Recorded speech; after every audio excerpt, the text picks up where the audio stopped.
Oke, assalamualaikum warahmatullahi wabarakatuh. Waalaikumsalam warahmatullahi wabarakatuh. Toyib, teman-teman sekalian, selamat pagi.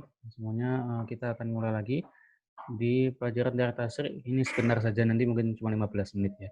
Kita akan melanjutkan, kemarin kita sampai di masa, saya merujuk sedikit ya, bahwa di masa taksis, di masa Rasulullah itu sumber hukum tuh cuma dua, apa saja? Al-Quran dan Sunnah.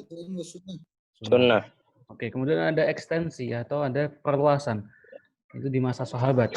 Itu ada ijma dan qiyas. Kemudian ijma dan qiyas ini pada nantinya ketika di masa Umayyah ini, sekarang kita masuk ke Umayyah ya, karena di sahabat udah selesai. Ya. Di Umayyah ini ijma dan qiyas ini banyak dipakai.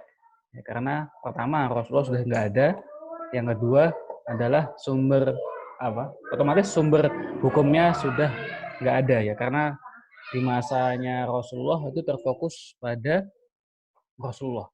Sedangkan ketika Rasulullah tidak ada, otomatis ketika ada banyak kejadian-kejadian yang baru, mohon maaf ya, ini ada keponakan saya. Oke, ketika ada kejadian kemudian sumber hukumnya itu tidak ada, mereka harus membuat sumber hukum sendiri. Artinya mencari sumber hukum yaitu qiyas dan ijma. Kita sudah singgung juga materi pertemuan sebelumnya tentang Khawarij tidak mengakui qiyas, dan sebagian dari mereka, ingat sebagian dari mereka, ya, bukan semua ya, sebagian dari Khawarij itu mengingkari ijma. Syiah juga demikian. Syiah sebagian dari mereka mengingkari qiyas, ya. Tapi hampir mayoritas dari mereka mengingkari ijma. Ya, nanti tolong diulangi-ulangi ini. Nah, sekarang kita masuk ke perluasan kegiatan fikih atau aktivitas fikih. An-nasyat itu adalah aktivitas ya, atau kegiatan. Oke. Jadi karena ada Fathul Al-Islami, jadi Futuh Al-Islamiyah. Ya, ingat ya, Fathun itu bukan peperangan ya, karena sebagian dari orang itu menerjemahkan Fathul Islam itu sebagai apa? Sebagai penjajahan. Jadi mereka menyamakan ibarat Belanda masuk ke Indonesia, ya, tidak menjajah, tidak.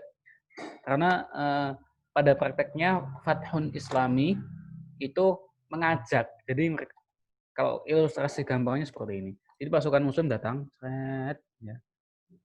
Pasukan Muslim datang, kemudian menawarkan, kami, ini bahasa saya ya, supaya mempermudah ilustrasinya. Kami adalah komunitas Muslim di suatu negara. Kami ingin mengajak berdakwah atau mengajak penduduk negara ini untuk mengikuti kami. Ya, kalau kalian menolak, ya, kita akan perangi. Tapi kalau kalian manut atau ikut kami, kalian nggak harus jadi orang Islam. Ya, yang penting kalian ikut pemerintahan kami, itu kami akan sangat welcome sama kalian. Bahasa gampangnya seperti itu. Jadi bukan tiba-tiba nyerang ya, diskusi dulu, kirim surat dulu. Nah, seperti itu. Perkenalan dulu. Jadi nggak langsung serang-serang gitu enggak.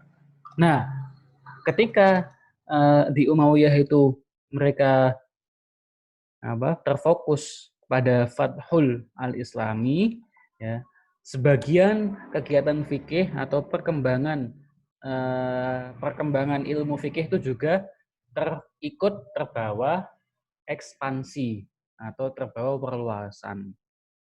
Nah, maka dari itu di sini akan kita bahas sebab-sebab kenapa fikih di masa Umayyah ini mulai dikembangkan secara luas. Nah, kita sampai halaman 110 atau 111 kalau di page PDF. Wa qad kana li hadzal nasyat al-fiqhi al-kabir asbabun adidatun. Nah, pertama tafarruqus sahabah fil amsar.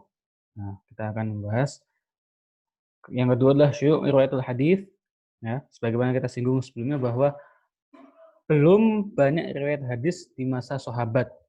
Ya, kenapa?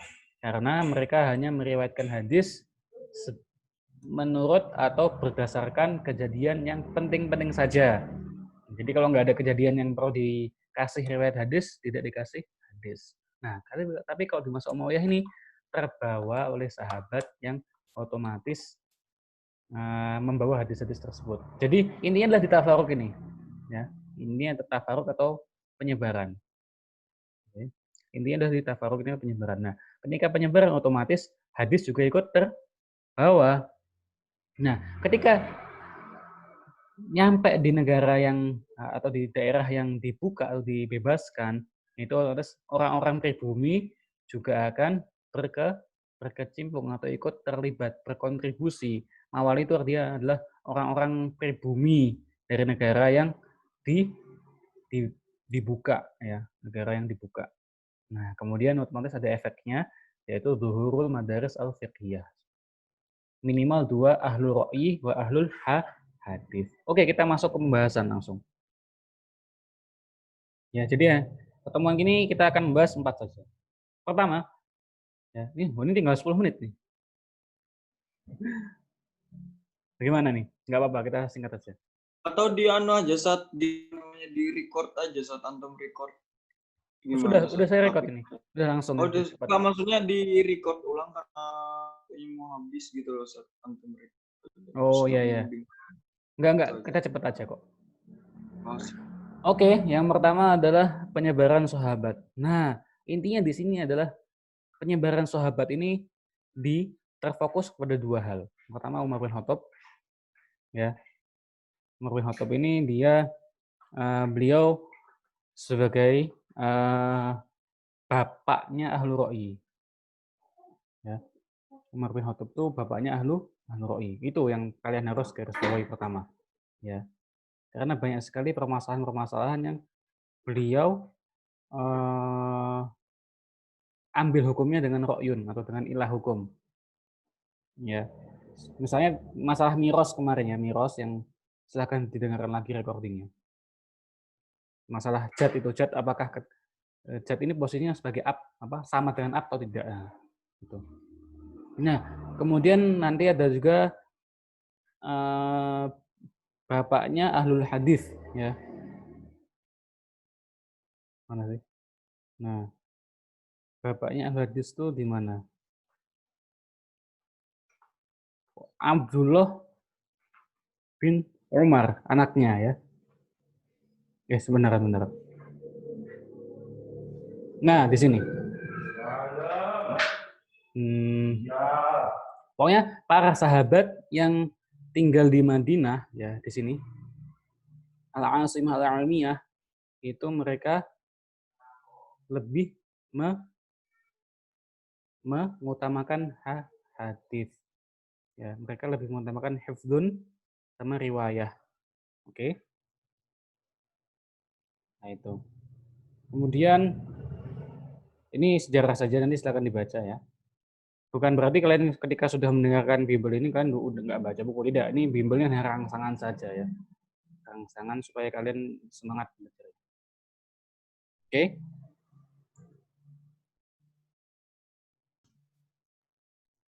Jadi yang Saat yang tafrik sahabah fil amsar ini cuman dijelaskan Umar bin Khattab itu adalah Pak Ahlul Ra'yi gitu Ustaz. Ya, Bapak yang Hori. Sedangkan kalau anaknya Abdullah bin Umar, ya, di sini adalah bapaknya Ahlul Hadis. Oke, ini ya, fil Madinah ini sahabat-sahabatnya di Madinah ini, ya, mereka adalah bapaknya Ahlul Hadis, ya, atau founding fathernya Ahlul Hadis. Oke. Dan kemudian kalian yang di sini yang di garis bawah juga adalah sebutkan masing-masing kota itu mempunyai rujukan. Ya, ini di Madinah rujukannya adalah beliau-beliau ini. Ya, silakan dibaca. Kemudian di Mekah rujukannya adalah beliau-beliau ini. Nah, kalau di Kufah itu adalah Abdullah bin Mas'ud. Jadi fokusnya ahlu ra'yi itu di Kufah atau di Basrah, di daerah Persia.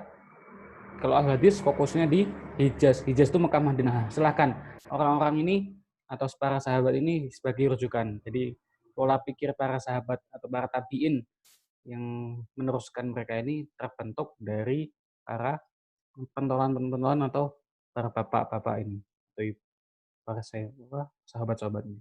Itu intinya. Kemudian sekarang masuk poin kedua adalah syu'ur riwayatul hadis, ya.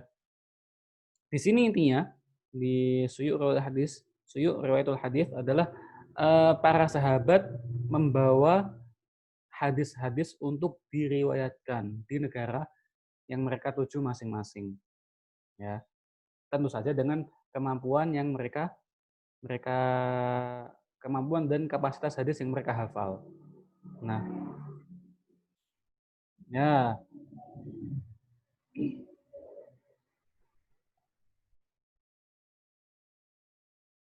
Di sini ini paragrafnya tentang riwayat-riwayat aja ya. Jadi dikisahkan. Nanti kalau dibaca satu persatu juga akan susah. Nah, intinya adalah di sini.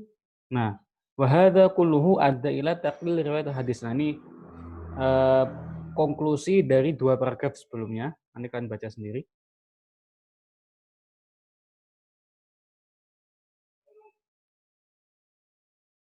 Nah, di sini. Ini asrul tabi'in ya. Ini yang masuk poin pembahasan. Jadi yang sebelumnya itu belum poin pembahasan, masih cerita-cerita. Ya, di sini adalah poin intinya di sini, yang nomor 2 ini. Ya, ittisa'u riqatil daulah Islamiyah bi tawali futuhat tadi yang saya bahas. Futuhat atau pembebasan. Wadzalika tataratab alaihi kathratul hawadis wa ma'rudah lil fatwa. Jadi intinya adalah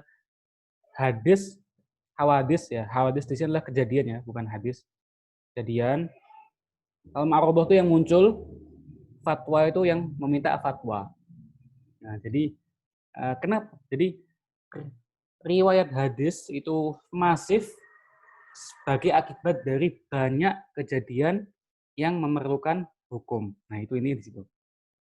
Ya, ini di situ. Sekali lagi, riwayat hadis itu masif syu'ur karena saking luasnya kekuasaan Islam, ya, wilayah Islam, otomatis masing-masing budaya juga punya kejadian tersendiri dan membutuhkan hukum fikih yang pasti yang belum ada di Madinah karena beda budaya. Nah, di situ diriwayatkan hadis. Ini di situ ya intinya. Nah, yang lainnya adalah sebagai pelengkap. Oke. Ustadz, jadi intinya nomor 1 tadi apa, Ustadz? Intinya adalah hafalkan nama-nama sahabat yang di masing-masing kota. Maksudnya ittisauru ruf'ati daulatil Islamiyah. Itu maksudnya. Ittisa atau ittisa? Persebaran. Ya, perluasan. Ya. Luasnya. Rikoh itu artinya daerah. Ya. Saya ulangi ya. Karena daerahnya luas. Ya. Daerahnya luas. Dan masing-masing daerah itu misalkan satu daerah itu ada A, B, C, D. A itu Mekah Madinah. B, C, D itu budaya Romawi dan Persia. B, C, D ini memiliki budaya masing-masing. Nah, budaya masing-masing otomatis berbeda dengan budaya di Mekah Madinah sehingga kejadian-kejadiannya membutuhkan hukum. Nah, dan hukum tersebut merupakan hadis sebagai sumber hukum. Nah, maka dari itu diriwayatkan banyak hadis. Ini berbanding terbalik dengan di masa para sahabat yang belum memperluas daerahnya. Jadi mereka masih satu budaya, jadi hadis itu diriwayatkan seperlunya. Ya. Gitu kalau di masa Khulafaur Rasyidin. Tapi kalau di masa yang sekarang ini di Umayyah Tsalits ini hadis diriwayatkan itu kebutuhan, ya. Kebutuhan karena kejadiannya baru membutuhkan fatwa yang belum ada. Banyak misalnya kemarin Saftajah, silakan dengarkan. Ini sebenarnya sudah saya jelaskan ya sebelumnya. Cuma nggak tahu nih. Ini sudah dengerin belum recordingnya Saftajah itu apa dan sebagainya. Oke. Oke, sekarang kita masuk yang ketiga.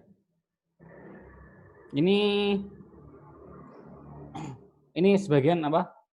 Ini munculnya hadis maudhu. Nah, ini di sini ya, di sini. Hadis palsu ya. Ya. Nanti oh ya ini belum saya singgung atau saya singgung nanti malam ya. Kalau yang ini kita singgung nanti malam saja. Ya, munculnya hadis palsu. Ya, munculnya hadis palsu. Karena sekarang ini kita masuknya ke pembahasan 4. Atau bagaimana? Ini waktunya tinggal 1 menit. Ya. 1 menit dan mungkin kita sampai sini dulu. Bagaimana?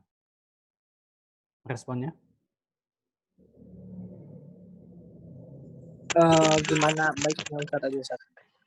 Kalau Ya baiknya Ustaz, mungkin di-record aja apa namanya yang antum bakal pelajarin Iya. hari ini sebenarnya. Oke. Oke ya. Oke, kalau begitu yang sekarang kita cukupkan sampai sini. Nanti malam akan saya voice record pembahasan hadis sebab adanya hadis maudhu dan sisa pembahasan yaitu istighol mawali bil fiqhi wa syariah sama zuhur madaris al fiqhiyah